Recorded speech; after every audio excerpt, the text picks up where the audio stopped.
Welcome back, everybody, to another episode of Thrive After Sports. If you're tuning in on Author Spotlight, thank you for tuning in there as well. We got a very special guest. If you're watching on video right now, you see the gear in the background, University of Oklahoma. We're going to dive into this man's story, but we're here today with Mr. Justin Brown. What's going on, Justin? Man, everything, Taj. Appreciate you having me on. Hey, man, it's a pleasure. I've been looking forward to this for a long time because you and I connected I think it was probably LinkedIn. Yeah. We're doing very similar work. I'm going to let you introduce yourself, man, before we dive into the story. Please let the people know who Justin Brown is. Absolutely. Yeah. So name is Justin Brown. Grew up in Wilmington, Delaware. Just like you, Taj, really into athletics as a young kid, playing all three different types of sports and allowing that to become my identity, right? And to the point to where, was able to get me to high school and excel at the high school level, and be accepted at Penn State, and then being able to transfer and play at OU. And then, one of the biggest transitions was, transitioning into the NFL. But then shortly after that transition into the NFL, I found myself transitioning out of the NFL, and out of football for good, right? Suffering 3 season-ending injuries. So that's pretty much, my background, just being an athlete, growing up with that athletic identity, but, falling victim as well to the athletic identity when I had to transition out of the league and really trying to figure out what it is I had to do. That's pretty much what was the breaking ground, right? The foundation of what I do today. Yeah, man. And I love that. And I appreciate you sharing that. I think that's actually a good place for us to start because that's one of the things that I appreciated about you the most when we first connected is how you were able to take that transition, some of the things that you struggle with, and be able to reach back and not only help the athletes, but make sure the coaches are prepared as well, man. So can you just to start out, just take us a little bit deeper, man? What was the process like of you, the last time you stepped off the football field, and what were some of the things you were going through around that time?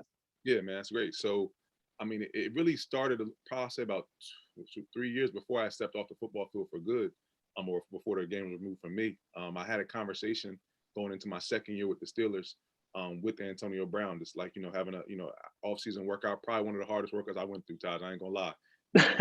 We pushed the sled width of the football field about 7 times, right? Stacked with about 645-pound plates, ran about 7 200-meter sprints, ran stairs, caught over 200 balls, ran routes. And then, after I, finally pried myself off the turf, right? I get back, I stumble my way back to his car. I get into his car. We're at his house and we're just preparing, chef's preparing a meal for us before we get back and we go hit the weight room, right? So we're just having a casual conversation and he just asked me who I was. And I'm like, okay, it's best player in the league right at the time between him and Julio, right? It's like 1A, 1B. And I'm like, okay, why did he ask me who I am, right? Like, so I'm a football player.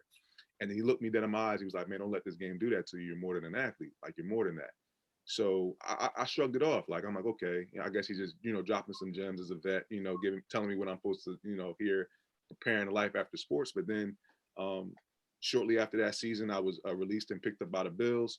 Then that's when I suffered my first season and the injury, right? Broke my foot. So now I'm out for about 7 weeks. I'm training and rehabbing out in Las Vegas at the time. And then, I get an opportunity. Well, actually, before the opportunity to go play in Canada, I'm rehabbing. I'm still rehabbing my foot. Doing some one-on-one drills with some of the football players at UNLV on their campus. And, I'm running a long post and it felt like somebody had just cut my leg, my thigh with a samurai sword, right? So I tore my quad. So now 2 season-ending injuries in a row, right? NFL goes for not for long. So now I'm just still trying to fight and rehab and get my foot's at about 90%. My quad was at about 70, but I get an opportunity to go work out and play for the Toronto Argonauts over in Canada across the border. So shortly enough, going into the second week of that training camp, I ended up tearing my psoas muscle, right? So now all on the right side of my body, 3 season-ending injuries in a row. And, I'm back home on the couch, right? So now depression, anxiety, fear, the whole nine. I'm going through it. I can barely walk up and down the stairs at the house. And at the same time, when I'm looking at myself in the mirror as I'm brushing my teeth, right? It's just like I keep hearing that, who are you? Who are you? And what used to get me, Todd, was the fact that I could no longer even say I was a football player because I was removed from that game for 3 years. So it took me a lot of soul searching, man, a lot of just reaching out to, different mentors. And I was able to connect with a local business owner at the time who really just grew a liking to me. He was a Steelers fan. And he was really just, just kind of sharing with me some of his life experiences. He really wanted to learn about, what it took to be an NFL athlete and to play for his favorite team. And he really just sat me down, like on our second meeting. He was just like, Justin, I understand what you're going through, right, in this transition. And he said, he really just challenged me, Taj, to just repurpose each and every single thing that I used, and each and every single experience, each and every single lesson, right? And just find, and he said that you can use it into whatever it is you want to do with the next chapter of your life, and you're going to be successful. So, after that, I'm doing a lot of soul searching and figuring out what it is I wanted to do. A few different experiences of, being a junior high school substitute teacher, and then going and teaching subbing for elementary school, led me to really just want to be able to impact, right? Be able to teach. Now, I didn't know if I wanted to do it in a traditional setting, but, I really wanted to be able to teach, young athletes, and young people, right? Young leaders, just some of the lessons that I know, that I have applied to my life, but more so specifically, not even just applying to my life and, athletic career, but more so specifically that's going to allow them to be successful as they transition, whether that's after they stop playing at high school, college, or professionally, understanding who they are, and not more so who they are like on the field, court, or ice, but more so who they can be and the potential that they have in the not only the careers, but the actual job positions, and the different things that they can do with the talents that they already possess, right? Because you and I both know, man, that transition out of your sport, man, is challenging. The job turnover rate,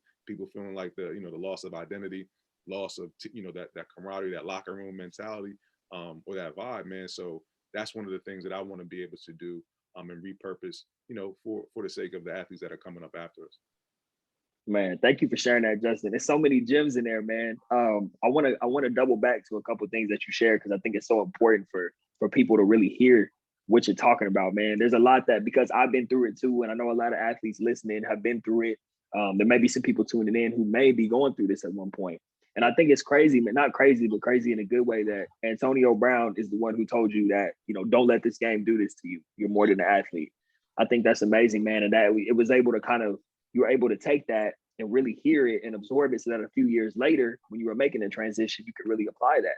Yep. Something I wanted to ask you, man, because as you were sharing, you said you started getting with mentors. Yeah. Like, is this something you just instinctively knew to do, or, did you learn this from somebody? How did you know to start reaching out for help, man?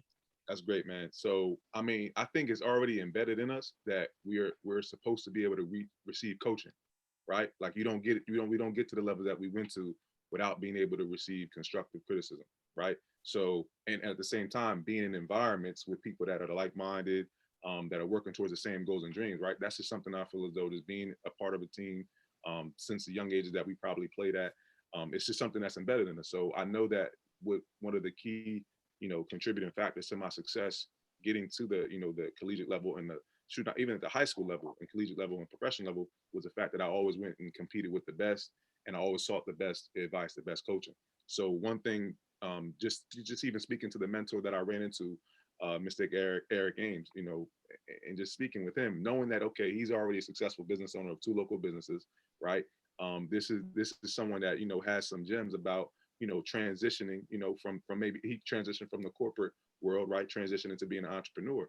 So, and he was the one kind of telling me, hey, you already have those traits that a lot of people don't. They have to take years for them to build, right? So just understanding that, it allowed me to just really just continue to whatever it is that I was thinking about doing at the time, reach out to the best, go to that seminar, right? Go to that workshop, go to that training, get the information, and then figure out how I can apply it to, my situation to go to the next level. That's priceless, man. I love all of that. I love how you said it's kind of embedded in us. Excuse me, it's embedded in us to be able to do that naturally, to reach out for coaching, Yeah. and to reach out for help. So how did you know, like, once you connected with the mentor, how did you know that you were gonna start serving and reaching back to help athletes? How did you reach that point? Was that something that happened organically, or did you just start to notice some of the patterns and you were like, I'm gonna do something about this? Yeah. So I think the heart to serve was just kind of embedded in me as well as a young kid. Just growing up in the church, right? I was one of the kids that was going to be ushering and walking you down the aisle and handing you whatever you needed. So that was just kind of already embedded in me. Even going into high school and collegiate, just doing certain nonprofit things and helping out with, different events as far as with people that were kids that might have struggled, physically and whatnot. So being able to make sure I could help out and serve my community. But that's what led me to just understanding when I came back home in that substitute teaching spot, I just saw like there was no hope. You know what I mean? Like a lot of the kids, they just didn't have anything to gravitate towards. I didn't go back telling people I was an athlete or I played in the league, but word started getting around school, and you started seeing those kids that you had some challenges with. They started to give you now the utmost respect, right? Because they're like, okay, he went to a place of success that I want to get to, whether it's in sports or somewhere else. So that's when I started to see that people they gravitate towards people that have been in those spaces, and I started to see that even though I wasn't necessarily naturally, I'm not the most outgoing type of guy, right? But understanding that it was deeper than me, and that people in my community and athletes that looked like me were needing that advice, right? Regardless whether it was me sitting down and talking to them about my process, some of the challenges that I had, or whether it was them questioning me about a book that I was reading about investing, or about personal development, right? So anything that I could do to share to them, they were taking it and they were running with it, right? So once I started to see, okay, that's where I can make an impact, as being a substitute teacher, when I can really get into my space and really connect with athletes and coaches, I know that my story would be able to make an impact, for athletes and coaches that are struggling with that identity, because whether we admit it or not, you don't think about it when you're playing, right? You don't think about, you're just thinking about that sport. You're just thinking about that getting to the highest level. But then, as we both know, when that transition comes, you do struggle. We all do. You know what I mean? So it's just trying to help them, before they get down that path of just being, just being an athlete and having a difficult transition, just giving them some gems and letting them understand, okay, these are certain things that's going to help you. It's not necessarily that you're not going to struggle with it, but you're going to go through the process a lot smoother than, me and you probably have. That's exactly it, man. I love that you took the time to actually put together some curriculum. Because one thing I'm sure you see this too. There are a lot of athletes who are starting to step up and say, hey, I struggle too, and I want to help the next generation. But one thing that I immediately respected about you when we connected is that you had a game plan, because you already had a system lined out, man. So, I mean, I know we could be on here for hours talking about that, but can you give people just a little glimpse into, some of your processes? Like what advice or what kind of methods do you use to help an athlete go from I'm completely lost to getting through that transition successfully? Absolutely, man. So there's a few different tools that I use. Well, one of the things that I just came out with back in December was my Dive Playbook, right? So that's the book that really just talks about, defining who you are, right? On the field, court or ice, outside the field, court or ice, in your community, right? Your core values, what it is you stand for, investing in yourself, spiritually, mentally, physically. Like we said, seeking those environments, that are going to bring the best out of you. Excuse me, those investors or mentors. Adding value once you start to figure out what those strengths are, once you start to figure out how you can contribute on the field, court or ice, or in your community, and then executing, right? Executing through people that are going to help you execute, or a system. So that's one of the things that I attach along with my speech. But then at the same time, I also use a tool called the DISC assessment, right? And now this assessment, and again, going back to your identity and understanding your strengths and talents to help you be able to transition not only into that career, but more specifically, the job within that career, right? Whether that's the person that's a manager position, right? Whether that's somebody that's more so just supposed to be dealing with a lot of people and interacting with people. Whether that's somebody that's really great with the pace and can be consistent and can be very supportive, or whether it's somebody that's, very, very meticulous and systematic. So once you're able to then, go through this system and take this tool, it really just, it points out, some of the challenges that you might have, some of those blind spots, but then it also points out, the areas where you're going to, succeed, and the areas where you're going to excel. So that's just the three different tools that I'm able to, package in together and be able to service athletes and coaches. And, one of the main ones is that DISC assessment, because that's one of the things that allowed me to understand that there was actually power, in being introverted, right? There's power in being somebody that like to be supportive, right? Because especially in where we come up in environments we're from, being introverted, right, and being a supportive role and being somebody that's a little bit more to themselves, that's not glorified, right? And it's always being extroverted, being the one that makes the decision, being the one that's kind of outgoing, right? So, and once being able to understand, okay, there's power in each and every single form, right, in each and every single characteristic or each and every single form of leadership. Once you're able to understand that, that allows people to really just tap into who they are, be as authentic as they can be to themselves, and excel at whatever it is they want to do. So that's the the areas that in different tools that we use at Value Solutions to be able to provide services for athletes and coaches.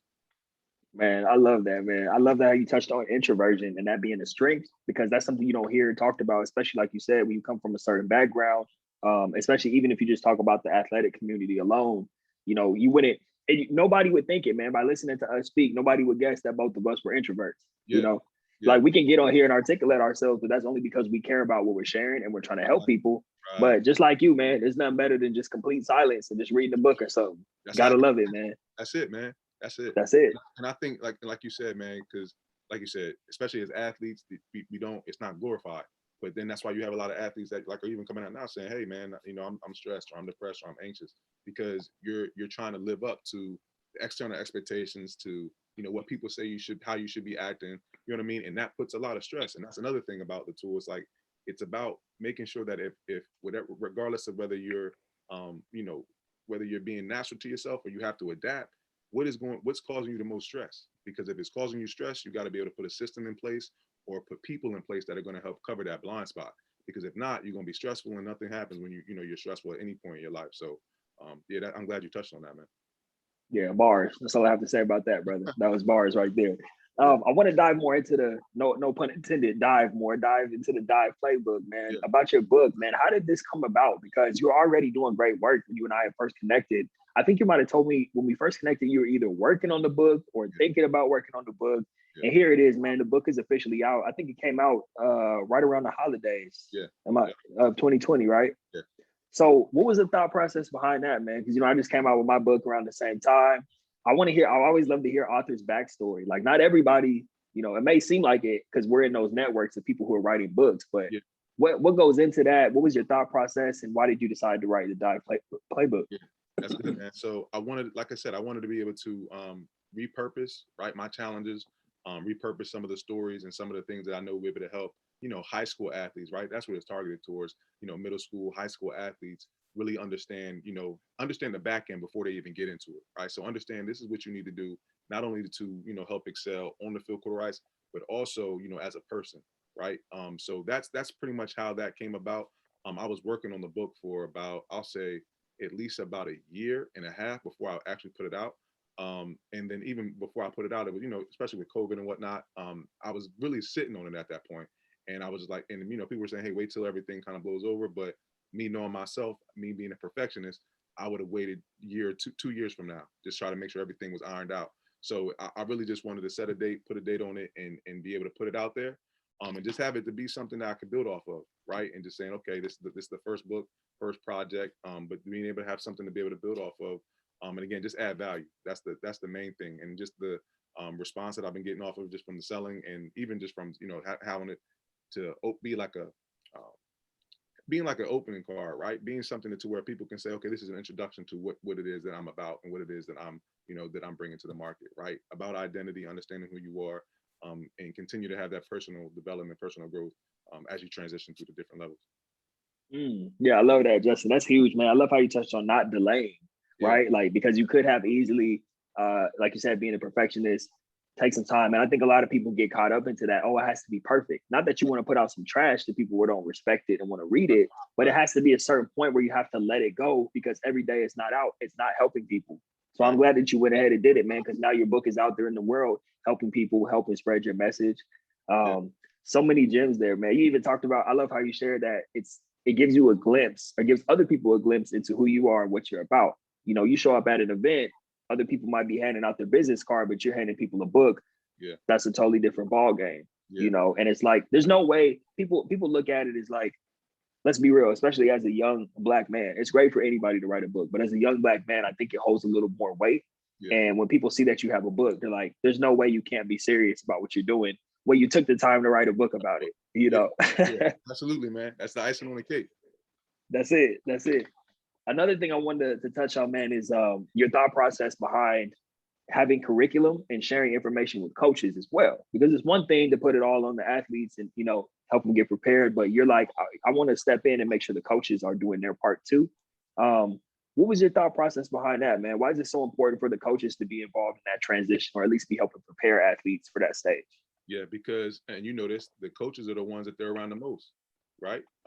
Especially when you're talking about going to the collegiate level, it's your strength coach and your position coach. That's the ones you're going to see more than your head coach, more than the teachers, right? More than, and probably your academic advisor, right? But those are the ones that are around you the most, and whether they believe it or not, and I'm sure they understand it because they won't get to that position unless they do. But they have an impact on your life. I can remember a lot of the lessons that, a lot of my coaches taught me from, the Pee Wee level all the way to, the coaches that were at, the Steelers in the Bill, right? Like I can still remember, Coach Richard Mann saying, "Hey, rookie, save your money for a rainy day." You know what I mean? Like save your money for a rainy day. And literally sitting there, and then you hear the stories about, people that didn't do that. You know what I mean? So like it's so many different nuggets that coaches drop. But I also wanted to make sure that the coaches understood that they really play a pivotal point and a pivotal role in that transition process. All right. So just when you introduce to an athlete that, hey, you should also not prepare and have a plan B, right? Because that's a different topic, and how you probably should be focusing on plan A, and plan A is your plan B. But just understanding that you have an identity outside of your sport, right? Just hey, what hobbies are you doing outside of ball, right? Because it might be that hobby that leads into that job interest, or that business that you start up, right? So and at the same time, a lot of the reactions I'm getting from coaches is like, man, I never even looked at my life like this. Like a few ADs are just like, yo, I want my students to understand this. I want my athletes to understand this, because this just kind of changed the way that I thought about how I can best serve them. So, and if I'm learning this at 45, right, 50, then I know for a fact it's going to be something that they can be able to use as a tool at 18, 19 years old, right? At 17, 18, 19 years old. So I know that, like you said, it's about leadership, but we have to also kind of prepare the leaders. And, and especially some of the coaches being like, oh, he's a young kid. But they also having to respect that, okay, he's also played at some high levels. He's been around some high coaches. So, and just understanding that this is pivotal in transition and with student athletes. So, and even with, collegiate athletes and professional athletes, and understanding that they play a pivotal role and that they need to get the same type of information so that they can sprinkle it in as they're going through the meeting rooms, or as they're just having a casual meal at the coach's home, or, as they're just, passing by, they can just start to talk about different things outside of ball. Oh man, so important, man. So important. You could just drop the mic. We can end the episode right there, man. There it is. Boom. But look, man, I think that I think that's huge, because I know a lot of people who tune in to Thrive After Sports, as current athletes, former athletes, parents of athletes, coaches. So I know some coaches, what you just shared is definitely resonating with the coaches. Even on Author Spotlight, man, we have a lot of coaches who write books. So they're hearing you. And even though they may have written a book on leadership or whatever they wrote the book about, now they're having that different perspective of, oh, I need to get them prepared for life after too. Yeah. So I get excited when I hear stuff like that being shared, man. I thank you for sharing that, because whether it's, in the next couple of weeks or 10 years from now, when someone listens to this or watches this video, that's going to have an impact on them. So thank you for that, man. No doubt. I want to be respectful of your time. Before we get out of here, I have one last question for you, man. What is next for Justin Brown? I know you're going to be writing more books. That's a given. I know you got more books in you. More books are coming out. But what can people expect moving forward with you? Oh, man, great question. So, I mean, moving forward with Value Solutions, everything going with me is just continue to build off of, momentum from the book, being able to put out courses. Also, like you said, work and going into the works and going a little bit deeper into that transition, and maybe writing more books, doing more different courses and whatnot, even with the disc tool, because I've been getting a lot of good responses and good feedback. Now, COVID did slow a little bit down as far as with, in-person opportunities, but even virtual opportunities, with doing trainings, right, about leadership, about identity, really just peeling back the curtain, especially during this time, has been very beneficial, because a lot of coaches, a lot of ADs are saying, hey, our players never even thought about sports stopping, right? And I'm like, and I've never told an athlete that's been going through this, hey, I know what you're going through. Because I don't. We don't know how it feels to wake up one day in March and be like, all right, no spring ball, no 7-on-7, no campus, no tours, no none of that. But one thing we both know is I know how it is for sports to stop for good. You know what I mean? So we know that feeling. So understanding and getting them prepared during this time for, hey, this is kind of the precursor of what's going to happen, whether you play 5 more days of this sport or 5 years or 15 years. Eventually, this is going to stop again. And these are the certain small skills that you need, or these are the certain things you need to know about yourself and be self-aware on, so that you can transition. So just, again, being able to put out the project with the book, building off of that and be able to come out with courses, and also just being able to add value, free courses, be able to, add value to high schools, and then being able to come back on top of that with more identity, content, books, and courses, really focusing on that identity and helping in that transition aspect with the DISC assessment.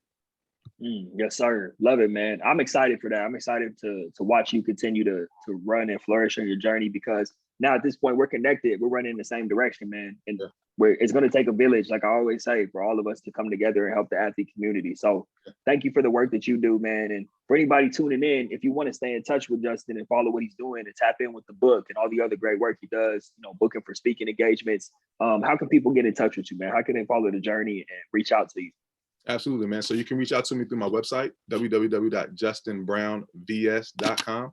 I'm also in LinkedIn at Justin Brown, Facebook, Justin Brown, Instagram, Justin Brown _VS. So that's where you can get in contact with me. We are always definitely open and looking to be able to add value. Awesome, man. We'll have all that linked in the show notes. But Justin, before we get out of here, man, thank you again for coming on.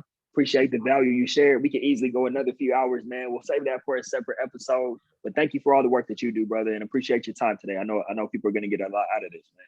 No doubt, man. Appreciate you, Ty. Yes, sir. Take care, brother. I'll talk to you soon.